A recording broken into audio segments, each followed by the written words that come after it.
and I'm just tapping it. Yep. Oh. It's about lined up, man.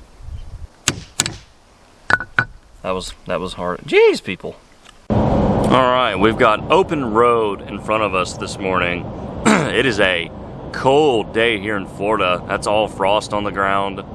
And it was in the low 30s this morning. These guys look like they're packed up driving from here to Canada. But we have a special trip today, and I'll tell you about it here in just a minute. Alright everybody, so we are on the back roads of South Georgia. And we are heading to Jettson Lure Company. That's right, Jettson Lure Eyes. You see them all the time on my swim baits. You know, I post up a lot about them on Instagram, things like that. I mean, good gosh, he's a monster in the custom lure making world. And we're pulling up to his house right now. So I'm trying to remember which house is his. It is in the middle of nowhere and then take a left, kind of a place. So, you know, anytime you're going to visit friends, you want to smell good, you know, Dior Sauvage, fragrance of the day going on here. No, seriously, this is going to be cool. We're going to show you how to make eyeballs featuring the hands of the master himself, John from Jettson Lures. So let me find his house because it's kind of hidden. All right, everyone, we are at the Jettson Lure Eyes plant. Secret location in the middle of the boonies. And so John is here, and we just set a few things out, and we're going to show you sort of a basic way that you can make real 3D lure eyes at home in sort of a more simple, approachable way. This is not how he makes his eyes, so he's actually having to go back in time to do this video. He has not done eyes like this in a while. I've never done it, so it's going to be a test for both of us to do it correctly. But we're going to start with a design on the computer. Then we're going to show you the materials that you need. And we'll have some working eyeballs that we're going to take back home to the fish cave, run some lures with them. The whole process from start to finish to a finished bait. Here we go. Yeah, y'all see those green eyes right there? That's my baby. Alright guys, so bear with me. I'm filming a computer monitor, but we're about to get a quick crash course in eyeball design, okay, from the actual ground up. We're designing a pupil. He's going to show us how to do it. He's the mad scientist. He says it's very simple. So for those that don't have Photoshop, could they do this maybe in some other types of design software? Yeah, you like, can use GIMP. I have like Corel Draw. Yeah, you can pretty much do this. You can make an eye in any software you'd like. Okay. I'm just going to make some really simple eyes using Photoshop that most people can probably get away with making. Right, without yeah. using any kind of a photographic source or anything like that. Yeah, from the ground up. We're not copying images off of Google because that is for losers. All right, let's see what happens here. All right, so first we need, what I usually start out doing is making an outline for the eye, just kind of a guide, so that I kind of keep things straight. So what I'll do is first I'll create a new layer. Yeah, layers, that's a big deal. We're going to stroke it a couple pixels just so we can see it. Okay. I'm going to create a new layer underneath that, and I'm going to fill it with white. Already messed up. And so the reason I'm doing that will be apparent in the future, but so now we have a base. Now you have that Behind background. the design. We have a guide and a black line just so we can kind of visualize where the edge of the eye is going to be. Yeah. Alright, so next we're going to add another layer, and we're going to put the pupil in here, and we're going to pick a simple pupil. Okay, so is that like the ellipse tool? Yeah, it's the ellipse tool right here. So we drew a simple pupil. Yeah. We're going to fill it with black. It's fascinating. And there it is. I mean, that just like that. That's it. 2 circles. 2 circles. And then now we can manipulate the shape to make a directional pupil or a pupil that looks 3 ways, 5 ways, whatever you want. If you want to do that, you actually want to manipulate your own pupil. It's easy. You take the pen tool, and you can kind of draw the shape you like. Oh wow!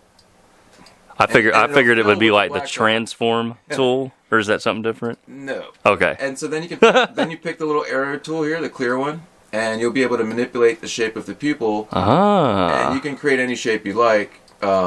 You know, now this is mechanically different in other software programs, but this is how you do it in Photoshop. So that already looks so natural because it's not perfect. You know, there's no straight lines or perfect circles in nature. All right, we're rolling. Okay. Next steps. Okay, so once you get the pupil you like, you yeah, I like that one. All right, so we're gonna create a layer underneath it, and to keep it simple, we're gonna pick one of these nice little gradients that's available. Okay. And we're going to run it over the whole screen. Now, since we have this little oh, that's cool already. Circle in the back, if you click on it, control click, it'll select the circle. You invert the selection and you can delete. Delete the inverse. Yeah, so you're going to delete the part that you don't need. Yeah, beautiful. Right. So now we're going to pick up a different another gradient. Okay. Different gradient, and we'll run it a new way, and we're going to do the same process. Select inverse, then delete the inverse. Right. Beautiful. So now we have two gradients, one on top of the other. Now we're going to pick out, this is a simple technique to get something neat. We're going to pick out the eraser tool here. Yeah. And we got a brush size is about 100. So you're basically going to erase parts of one layer, right, exposing the layer up under it. Right. So let's say we wanted to get some of that bottom layer. Yeah, so we're going to put a little bit of the bottom layer maybe right here. Oh. Something like right here, and we can adjust this later. And I'm erasing it. The best way to, there's a better way to do it using a mask, but we're going to go ahead and do it like this for now. Yeah. And we're just going to keep it real simple. Splotchy and natural. And the eraser is set up to erase at around 50%. Alright, so we got a couple layers in there. It's starting to give it a little depth. Yeah. We're going to add in one more. Let's put some, what color do you think? Where am I here? I don't know. We'll meet y'all back when we have the next layer. All right, so he added that third gradient off camera. I didn't want to burn up too much camera time showing you sort of some of the same procedures over and over, but you can see, you know, how quickly you can change the texture. So anyway, what's the next step? All right, so the next step we're gonna do we're done with our pupil. We're done with our eye. Yeah. So what I'm gonna do is merge these layers together. Okay. Merge. Beautiful. So we're merging them so that basically they're all one layer, and we're gonna got too close. It started blurring on me. Okay. Then what we're gonna do is we're gonna pump up the color a little bit to make sure it looks good on the when it prints out. Oh, very cool. So is that just like a saturation thing? Yeah, we're just giving we're adjusting the levels a little so that we're giving a little more contrast. Yeah. So the lights are a little lighter, the darks, you know. Yeah, beautiful. And then once we've done that, we're going to take the whole thing, combine it. I'm going to duplicate this image just to keep the master. Yeah. Okay. So what we're going to do here is we're going to size it. So now this has an outline on it. We don't really need this outline. Right. Yeah, not for the print. Guide. Right. Yeah. But what we do need is, since we want the eye to be just like this, we probably should extend the borders. Yeah, since it's not anything intricate, when we punch this out, we're going to punch it just on the inside of this. You see? Right, just on the inside. Yeah. So that way it has a correct bleed and all that. Right. So what we do is, all right. So right here we're going to change the image size. Okay. So we want to make what, a 10 millimeter? 10 millimeter eye. All right. So we'll make an 11 millimeter. We'll make this 11 millimeters. Okay. Perfect. And then we're going to adjust the canvas size a little bit. Boy, this is some in-depth instruction right here, people. So we just made it. You know, what we're doing. You're not gonna get this on many YouTube videos. Well, anyway, so we're just gonna go ahead and oh, look at this. Duplicate this a few times because we're gonna be punching these out later. And this is what's gonna print out on the page. Right. Awesome. Oops. All right. So basically, he set up this page and he changed a few colors, just kind of off camera, just so that we have a few options. And now we're just gonna take a regular laser jet, or as a laser printer. Yeah. Okay. And we're using some water slide or water decal paper, I guess. Water decal paper? Yeah, okay. Yeah, you can see he doesn't use this thing anymore. Oh, yeah. Ooh. Yeah, but anyway, this will make incredible eyes in and of itself, so we're about to see. Here we go. Are they on the other side? Hey! Look at that. I'll get a better shot. Okay, there's a good shot of him right there, folks. Right there. Finally got my lighting right. And now we're going to cut these out. Then punch them out, I think. Yep. All right, so. Soon. All right. So, didn't really do a good job printing, but. I mean, I think they look good. Yeah, I mean, as far as this print in the middle of the page. Kind of a waste, but like I said, this is for demo. I haven't made them this way. He doesn't do it this way, people, believe me. There's an alien spaceship up under that tarp that does the magic. All right, so we're going to cut these all into smaller pieces so they're easier to handle. Because what we're going to do next is dip these in water so that they split apart. The top is a gum surface, so gum material will split apart. Okay. Then we're going to apply them to this vinyl. Beautiful. And then once it dries, in a few minutes, we'll punch them out. Okay. All right, so we're literally just soaking these strips of eyes in water. Yes. Just plain water, nothing special. Nothing special. Nothing special, okay? How long do we leave them in there for? Until they start to separate. All right, we'll meet you back when they are separating. All right, here we go. They are ready to be placed on, and now this is hologram vinyl? Yeah, this is hologram vinyl. Okay, so that would be the backing, so to speak. So you could use a squeegee to do this. I'm just going to use my fingers, and I'm going to try and get this. Try to get the water out. What you do is get the water out from underneath it. Look at all the colors, people. So I'm using a paper towel just to kind of, flatten it out. Yeah. And it's going to move a little till the water dries. Yeah, absolutely. Tamp it down. So the idea, you want to try to get as much water out from underneath it? Well, I'm just trying to dry it off so it doesn't bubble or do anything weird. Right. And so that lays flat. Yeah. Beautiful. All right, so we have all 3 strips pretty much dried out, and we're going to let them sit for 15 minutes, 15 minutes, just 20 to minutes? make sure they're dried. Just to make sure they're because the wet temperature stuck well. Yeah. And then we're going to punch them out using this stuff. Yeah, then we're going to do is old school punches. Yeah, we're going to take one of these for 10 millimeter, yeah. I think technically these might be leather punches. That makes sense. Yeah, and they're real cheap. You can get these. They don't last real long. I guess a lot of this stuff you're seeing here I haven't used in years, but right. But this is a way that you can do this at home. Yeah, exactly. Yeah. This is how a lot of people start out. Yeah. And they're going to take a simple hammer. Boom. And punch these out. All right, everybody. So I have. I'm going to try to punch out some eyes. So we have this 10 millimeter punch, and here's basically how crude but simple this is. So we have our eyes on the backing. We have a punch, a piece of wood, and a solid piece of stone there. And so I'm just lining this up best I can. Right? Yep. Yeah. And I'm just tapping it. A little more than that. There you go. Nope. Oh. Round 1 was not that good. Yeah, you might have to get a little harder of a whack. Okay, all right. We'll set that one aside. Next. It's about lined up, yeah. That was hard. Jeez, people. Amateur. I know. It's my first time, y'all. All right, so hit this one hard.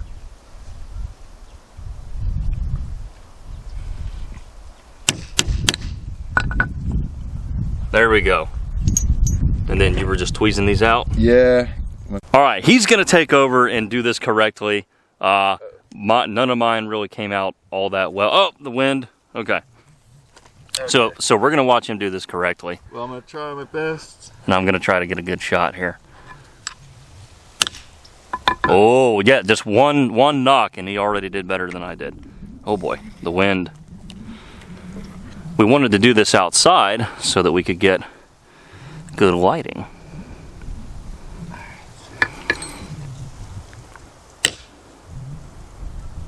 See, mine were not coming out as clean as his. It's a little bit rough around the edge because of the wood, but they'll do for this. They'll do. We could. You're a hard piece of wood. This is a piece of pine. Probably should use a piece of maple or oak, I guess. Yeah. To really do this, or. Yeah. No. Anyway, I mean, it's obviously it takes a little bit of practice. I wasn't getting them to punch out all that clean, but I'm sure once you do it 10 times, you've got it. And that's how we're punching them out. We're kind of keeping them in pairs left and right. And we're gonna move on to the next step. All right, so we're back inside, and here are some of the pairs that we punched out. And you've probably seen on YouTube people putting screws and nails into wood. We're not doing that. What we're gonna do is we're gonna lay them out on the sticky side of some painter's tape? That's right. Painter's tape, okay. This is a low down dirty way to do it, and it'll work. Yeah. It's not the best way, but you know, with the least amount of prep. Right. So I'm going to put these on here, and I'm barely pushing them down. The tape is there just to stop them from moving. Right. While I apply the epoxy. And we're using a UV epoxy that's going to set up fast. And so each one of these tapes, each piece of tape is holding, like, this is one side of the one eye, and then the other tape will hold the other side, so we don't confuse them all. And I'm just kind of haphazardly putting them on here, but you can be as organized as you want with these. We're kind of being casual. Yeah, we're showing you a casual way to make some good eyeballs. All right, and now we're about to epoxy. Yeah, so these are mounted properly. I'm going to cut the edge of this off because I don't... That's just a toothpick? Yeah, it's just a toothpick. I have some Illuma UV epoxy. Let's take a look. You can use any type of epoxy you want. Okay. We're just doing this so that the eyes will be done quickly. All right, yep, all right, we're good. Epoxy, always use gloves because you will build up an allergy towards it after. Oh, okay, if it's on your skin. So I'm just going to apply a tiny, tiny bit to this to give it kind of like a coat, yeah. Just make sure the whole thing's coated. And I'm going to do that to all of them. And then I'm going to add like a little drop to each one to give it a little bit of height to the dome. So if you do little circular patterns, you can kind of keep it up. One of the reasons people put these things on pegs is because this process is a lot, you can do this more quickly than what we're doing right here. On the nails, you can have epoxy drip off the sides. Yeah, exactly. You can be more sloppy with it. Yeah, so right here we'll just take our time. Yeah. I'm going to let him do this part, y'all. I couldn't even punch him out. How about that, y'all? Look how juicy those look. Yeah, we messed up one that separated, but we're gonna roll with it. Yeah, one of the disadvantages to using... Those are so pretty, though, man, and this is like crude by your standards. All right, so now that this is UV epoxy, we're gonna hit it with a UV light. These are 2 UV lights right here. Yeah. And these will be done in what, 30 minutes? Yeah, about 30 minutes. We're gonna probably have to raise them up a bit. Okay. All right. Well, anyway, this is the process, and these eyes will be cured in no time. Cool shot. Yeah, we got the ambiance going now. Yeah. Yeah. That's cool. So yeah, I mean, pretty much, that's not too bad. Yeah.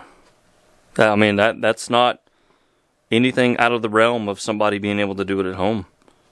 And it was kind of fun, I'm sure you don't want to make them like that, Arts and crafts project. Yeah, well, you're making thousands of eyes, but, if somebody just wants to make something unique. Yeah, it's like with anything else. Some people make a few baits, so you can make a few eyes. Right, yeah. Yeah, I mean, some wooden bait guys go to the trouble of making their own eyes.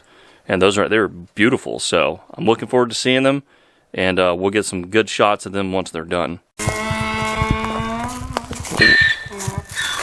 What's up, buddy? Say hello to everybody. Watch your step. Yeah, I was gonna say, there's lots of that around. Yeah. Dude. I gotta get them. What's happening? Spread it out a little bit. Some Jetsonized charm right here. The wild animals. Alright, we are back in the fish cave, and here are the eyes, okay? So here's what we were able to do today, and we didn't actually make every eye that you saw printed off, but we have just a few of the left and right eyes. And what I have over here is I have some green color shift shad swim baits curing down, and that'll just kind of be like our color, our base bait here that we're going to put these eyes on. And sorry if there's noise in the background, freaking laundry, nothing I can do about it. But super happy with these eyes. It was a really kind of rudimental pattern, I guess, according to John, that would have taken me hours to do. But really, really pretty, super cool. I'm super excited to have these, and I think they're going to work really well on these swim baits. All right, I'm just going to show you one of these baits coming out of the mold here. Everything should be set up and ready. Okay. Yeah, get the tail out. Yeah. There we go. Green color shift shad. And there goes that laundry noise. Alright, so I've got a little Loctite gel on there. And let's put her on. Yeah. Sweet! Look at that. So cool. And one thing I will say, you know, eyes that are made with this sort of process, the backings can fall off pretty easily. Let me find one here and show you what I mean. I'm just going to take the backing right off. Watch. So, you know, you're trying to peel the paper off, and oops, I just took the whole backing with it. Right? So now that's the hologram that we started with, and that's kind of, unfortunately, you know, a common issue with eyes that are manufactured that way. So, you know, just doing them at home, you know, that's just one kind of, I guess, byproduct. You know, I will say, you know, the way that John normally makes his eyes, these are some Jettsons here. You know, they come with that paper backing already off, and there's just no way. I need to cut my fingernails, but like, there's just no way to get the backings to separate. So that's nice, just kind of knowing that your eye's not going to fall apart while you're actually trying to use it. But I think next we're going to use one of those. So here's what you actually want it to look like. There's that paper piece off, and it has that hologram backing, oops, still left on it. So just got to have some tender touch, and but we're going to set those aside and look at everything that we got. Got some sirens in the background. Hopefully everybody's okay. But yeah, there's one of each. So you can see this one's got a little bit more green in it. That one I told him looks like a peach. And then we have sort of that blue silver one right there. Now that right there is cool, you guys. It took probably only, I don't know, 15 or 20 minutes to actually make those. The rest of the time was just waiting for the epoxy to cure. So I mean, hot diggity dog, that is cool. He and I have been trying to get together to do this video to kind of show you guys an effective but also simple way to make eyes. You know, it just takes just a few tools, some epoxy, and, you know, a little bit of patience. But, you know, that's a good way to make eyes. That's a common way to make eyes. A lot of lure makers that go to the trouble to make their own eyes use a very similar process. And, you know, the results are pretty decent. So, yeah, that is neat. I had no idea that it was actually that simple, even though I completely flubbed punching them out. Not my finest moment. But, you know, the process, I feel like once you do it a few times, you'll actually be making some good eyes, and I think you can have a lot of fun with it. Alright everybody, thanks for tuning into this video. Hope you enjoyed, hope you learned something new, maybe a valuable little tool to add to your arsenal. You know, let's say you're a lure maker, and you want to have some fun going that extra mile, right, to make an eyeball just for one special bait. Hey, there you go. You can do it. If I could kind of do it, you can definitely do it. I thought it was a really fun process to see. I had a blast making the eyes. What was just so fascinating to me was how he's designing the actual pupils and designs. You know, a lot of people, when they make an eyeball themselves, other lure makers, they just go grab an image from Google and slap it into their printer. You know, he kind of goes the extra step to design the pupils, design the eyes, add textures and layers. And, you know, if you look through his real catalog at Jettson Lures, you know, you'll see the depth and just kind of the effort in which he goes to design an eye. But, you know, if you just want to make some simple eyes at home, you know, those were very simple by design, and they absolutely look incredible. So hey, there's nothing wrong with keeping it simple, because those are absolute fire. So anyway, I'm rambling at this point. It's been a long, full day of it, but I had a blast. I hope you guys enjoyed. Stay tuned. More exciting things coming between Jettson Lures and the World's Worst Fishing, and we'll see you then.